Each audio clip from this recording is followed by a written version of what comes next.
There's nothing more powerful than a changed mind. You can change jobs, change relationships, change your looks. The calendar can change. We can go into a new year, but if your thinking is the same, nothing will be different. Why don't you change your mind? Break out of those ruts that have held you back. Have a new perspective. God is putting an end to what's restricted you. No more wandering, no more seeing the promised land and not experiencing it. You're about to go into your promised land. It's going to be better than you've imagined. You're going to see houses that you didn't build, vineyards that you didn't plant. Promises that you've given up on are still going to come to pass. Dreams that seem impossible are still going to happen. Listen to me, man. You have a great life in front of you. But your great life is in front of you. It's not behind you. What you did back there ain't got nothing to do with what God got for you. What you did back there was learn the lessons to get you to where you are at this particular moment right here. But what God got for you, do you know, man, that you can actually mess your life completely up? You can jack it all the way up and you can turn around and get it right. Do you understand that? Do you understand that you could have had a baby out of wedlock and still be all right? Do you know that you can be divorced multiple times and still be okay? Do you understand that you cannot have a degree and still be just fine? You can jack your life all the way up. God is in the forgiving business. You can make all the mistakes you want to make or think you shouldn't make. God is in the get it together business. If you got dreams and visions, I got news for you. God is in the make your dream come true business. He did it for me. How he won't do it for you? A lot of y'all better than me. I'm just gonna flat out tell you. Most of y'all ain't done what I had to do to get to where I am today. You just ain't had to do this type of dirt. You ain't been homeless, so you ain't got scrap like me. Most of y'all didn't come, you're not old as me. I've overcome it all because I have a relationship with him. And you can listen to me and tell that I'm not a perfect person. I am not a perfect Christian. I have my flaws. I am a flawed human being. But guess what? You are too. You ain't got it all together. I dare you to say you do. I make a lot of money, man. But guess what? I ain't got it all together. I'm hurting. I'm hurting, man. Everybody tripping through something. Everybody, I don't care who you are. You're going through something. But if you got God, you can make it. We all have things that come against us in life. People that aren't fair, a sickness that won't seem to go away, or a setback in our finances. Sometimes it was no fault of our own. We were born into difficulties, parents that weren't around, depression and addictions that keep getting passed down. We wonder, why am I having this opposition? Why was I raised in an unhealthy childhood? Why did this company let me go after all these years? It's because there's something in you that the enemy's trying to stop. Those bad breaks were not random. You weren't just unlucky. Those were strategic attacks. If the enemy wasn't threatened by you, he wouldn't be trying to hold you back. If he couldn't see greatness in you, he wouldn't waste his time bringing those challenges. When you gave your life to Christ, God marked you. He said, "You're mine." He put that crown of favor on your head. And that's great, but the challenge is you became a target to the enemy. He knows you're destined to take new ground. He knows God has favored you to leave your mark. So he's going to work overtime to try to stop you. Many times the enemy knows who we are even before we realize who we are. You may not be able to see it yet, but even the enemy can see there's greatness in you.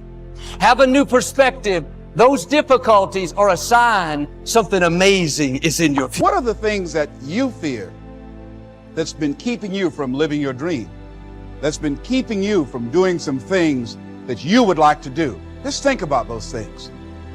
And how do we begin to handle that? Abraham Maslow said that the life is about growth. And he said, you can either go back to your comfort zone and there you won't find any growth. Or you must be willing to go forward and face your fears again and again and again. On all of your coworkers and everybody that is with you, whether they're making more money than you or less money than you.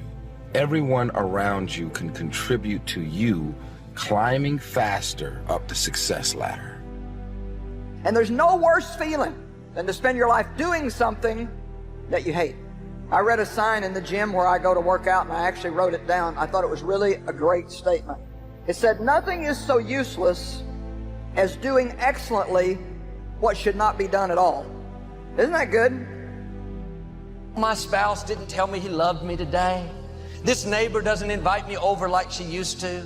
My coworkers didn't congratulate me on my big presentation. You don't know what's going on in their lives. Don't take it personally. Here's the key. Your happiness is not someone else's responsibility. When I start to get God's word in my heart, no matter what is going on around me, no matter what the circumstance looks like, no matter how challenging this world is, I can walk with a peace of mind, because peace is not about what's happening around me. Peace starts with what's happening inside of me. I need answers. They're still praying in the face of a prayer that God just didn't answer. The miscarriage, the addiction that they went back to, the relapse, the end of the relationship. There's the malevolence and ignorance that characterizes social institutions. You're always a victim of the evil tyrant. And the reason for that is that human beings have a lengthy period of intense socialization. And that fosters and develops your individuality in some ways, but crushes and maims and distorts and destroys it in all sorts of other ways. That's when I had to say to myself, Les, what you're going through right now, you will get through. See, this is a time that you have to have an affirmative, convicted conversation with yourself. You know, if you're thinking about, like, I'm going to embarrass myself, or what if this happens, or what if that happens, or what if I have to go to the bathroom, or what if my face turns red, or what if this, or what if that, or what if I see that person, that's more dread, that's more fear, and that's more in the lane of anxiety. Those two absolutely essential qualities are tenacity and resilience. You look at every successful person in life, they have these two qualities. Doesn't matter if they're in law or in sports or in business or in ministry, they have tenacity and they have resilience. If I could just literally come off the stage and I could get real close to you and we could have kind of like a one-on-one conversation. There are two questions that I would ask you, and the two questions I'm about to ask you will really determine how successful you're going to be in this business, without any question. These are the two questions. It's not like there's 3 or there's 4 or there's 7. There's 2. The first question is very simple. What are you doing to develop yourself? The second question, what are you doing to develop others? If you go to God and you've been doing the things you're supposed to do, then he lay you out with it. That's just common sense to me. So what I'm talking to you about is just applying some of these principles that my mama taught me as a Sunday school teacher, that then got me to learn a little bit about how to go from the bottom close to the top and how to get from the back somewhere close to the front. I ain't the best stand-up in the world. I ain't the best radio person in the world, but I'm up there. The kingdom of God is not about attention or recognition. Some of the things that God uses you to do, you will be invisible while you're doing them.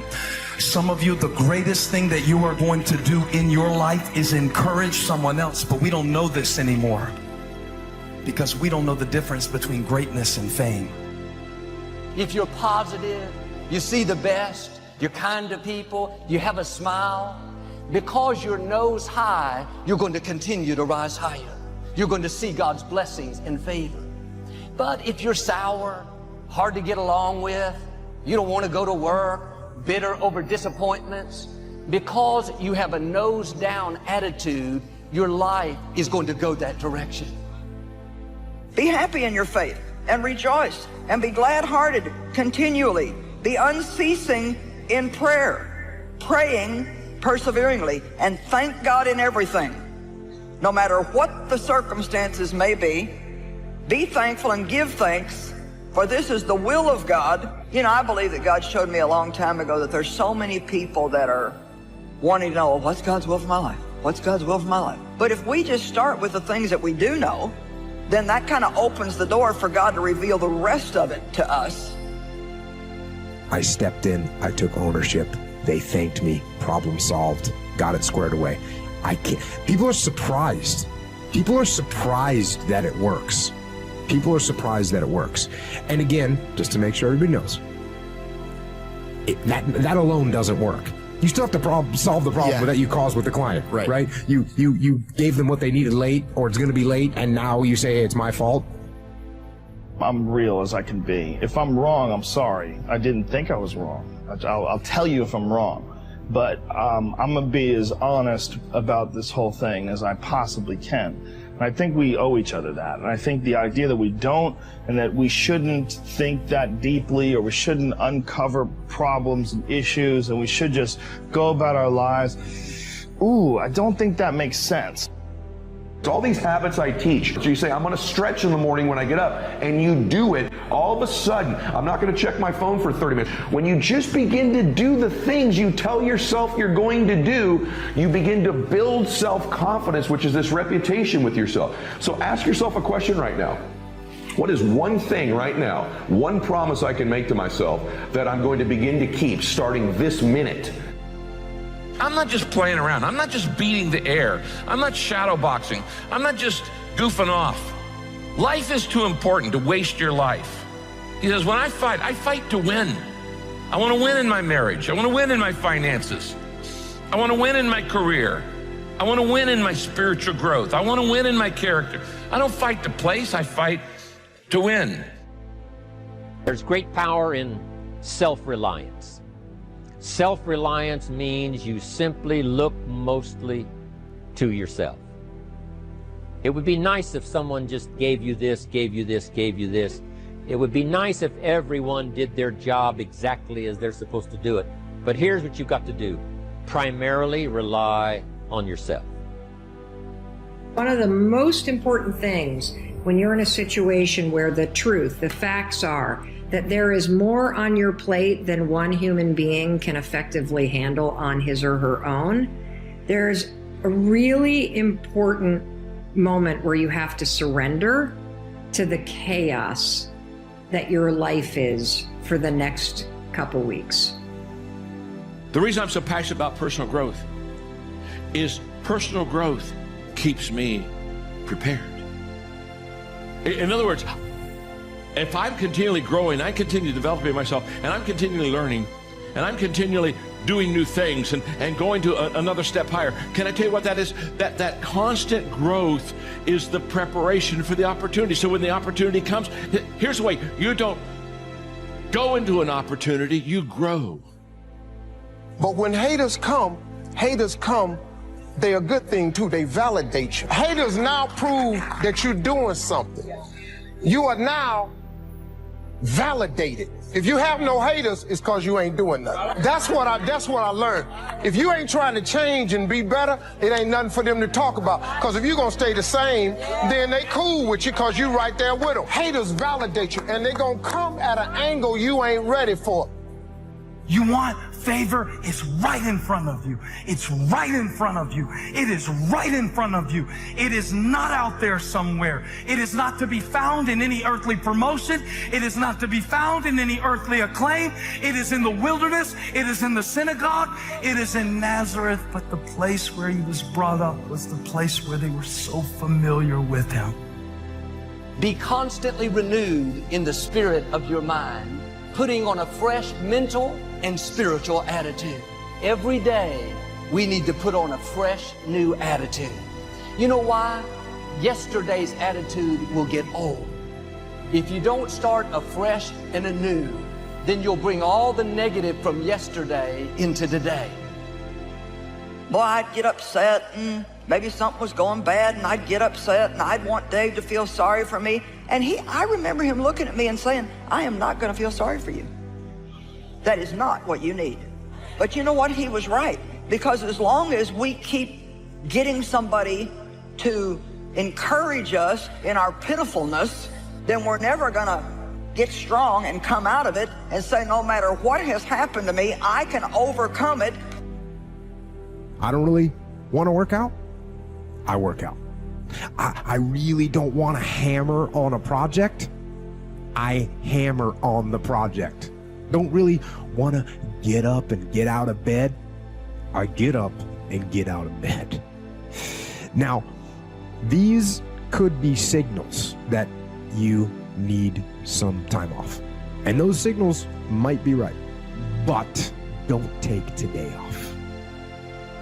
That's just me and my personality. That is one of the things that motivated me to explore difficult tasks, because through difficult tasks you learn an incredible amount about yourself, and you through the fire of competition you get to understand motivation, you get to understand the resistance that you have inside your mind to doing hard work. You get to understand the rewards of discipline. If you're a good person, this is so important people understand this, because it took me a long time. A good person in any endeavor will only take from it what they think they deserve, what they think they're worth. In other words, if there was a pizza here, you're a good person. You don't take all 12 pieces. What is that a good person will not take more from the table of life than they think they're worth or they think they deserve. It's the weak people who are arrogant. It's the weak people who are prideful. It's the weak people who are pushy and rude and mean and gossip. Those are weak people. He said the truly strong people in life are the gentle, and the world will be theirs. And we've kept that religiously. We've kept that faithfully over the years. And it has kept me from burning out under enormous pressure. When he talked about poor thinking habits, he had me. I used to start the day reading the morning newspaper. I mean, you can believe that or not. I'd get a cup of coffee and read the paper. I'd load up on wars and riots and murders and stabbings and killings and bank robberies and muggings and car wrecks and tragedies. I'd even read the back pages. I seem to like that stuff for some weird reason. I'd load up on all that, and then I'd start the day. You can imagine the kind of days I used to have. You walk around on your financial knees. They call you economic peewee. There will be times that you start to lay bricks in this direction and you realize, whoa, wait a minute, I'm going over here and my dream is over there. I guess I better lay bricks over here and head back in the direction. Then you're going to go this way. That's great, because everything that you learned over here is going to be exactly what you needed in order to be doing what your big dream is. So when they ask me, are leaders born? I know what they're not really asking, are they born? What they're really asking is, are there some people when they're born, they got it? And some people when they're born, they don't got it. And if you got it, you go to the front of the line. If you don't got it, you go to the back of the line. That's what they're asking. And I've got great news for you. And I do believe, I have no question about it, that there are some people that are born with what I call leadership leanings. No doubt about that. Just like some people are born with kind of a musical leaning. You should have a life where you're comfortable. To me, you should. I don't know. Maybe you have a scripture to justify or can explain why you ain't got a comfortable life. But nowhere in there where it says you got to be poor, downtrodden, woe down, sick, tired, distraught, beat up, jagged, ragged, have the least and the less. I have not, if it's in there, I have not located it. I like looking at the upside. I think everybody wants to feel special and unique, right? Okay? Everybody wants a participation trophy every now and then. Everybody wants to feel every once in a while like I matter to those who matter to me. And the feeling that you don't can make you crazy. The feeling that nobody would even notice if I was gone. The feeling that everybody else has something that I don't have. I'm really faking confidence to cover insecurity. Dress in the wardrobe God picked out for you. Kindness, compassion, and humility. As parents, sometimes we pick out clothes for our children to wear. Our Heavenly Father has picked out something for us all to wear. Kindness, being good to people, being pleasant to be around. But I have learned over the years, and I'm still learning, because many years ago, God gave me a real healthy, reverential fear of complaining. So let me just say that I believe that complaining is sin. Well, why would it be sin? I'm just expressing how I feel. we don't really expect God to answer our complaints. Now, this is something that God spoke to me many years ago, and I'd like to share it with you. It's kind of hypocritical, because it's like, in one hand, it's like, no, I don't care about myself. I'm not trying to improve. I'm not trying to improve my station in life.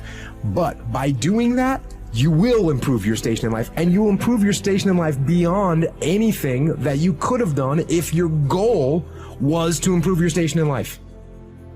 And these little victories that you get, the good thing about when people tap, you get, I get a little nice feeling right here. Yeah. I get, and then I did they're it like, right. let's go again. And they're like, back to being uncomfortable. Yeah. And there's no getting around. And then he taps you, and you're like, I should have quit while I was ahead. No, because you're missing the point. The point is that it's a long path, a long, arduous path. And I think anything that's worth doing is probably like that. You're going to get up a little bit earlier. You're going to make a certain amount of phone calls in your business, a certain amount of appointments. You're going to eat a certain amount of calories in your fitness. You're going to spend a certain amount of time with your children or your parents. And you begin to do these things you say you're going to do. You say simple things like, I'm going to lay out my clothes the night before I go to bed every night, before I go to sleep, so when I wake up, that decision's made for me. And believe it or not, the fact that you just do something that simple begins to build confidence. Or 6 months after somebody gets laid off work, there's another problem. There's a physical health problem, things like this. Because you've shaken up the can and you've got all these emotions feeling inside of shame and regret and fear and insecurity and all the things that come with failure, and you're not dealing with them. And so you shake it up and you say, we're just going to put this in the refrigerator and try to forget about it, and we're going to freeze it, and it's going to explode and it's going to come out sideways. You'll go to seminars until you get a handle on it. You'll listen to it until it makes sense. You'll go for it until you understand it. You'll practice it until you develop the skill. Never give up until, however long that is, step by step, piece by piece, book by book, word by word, apple by apple. Walk around the block, walk around the block. Go for it. Don't miss the chance to grow, and resolve that you'll pay the price. So you've got to model that.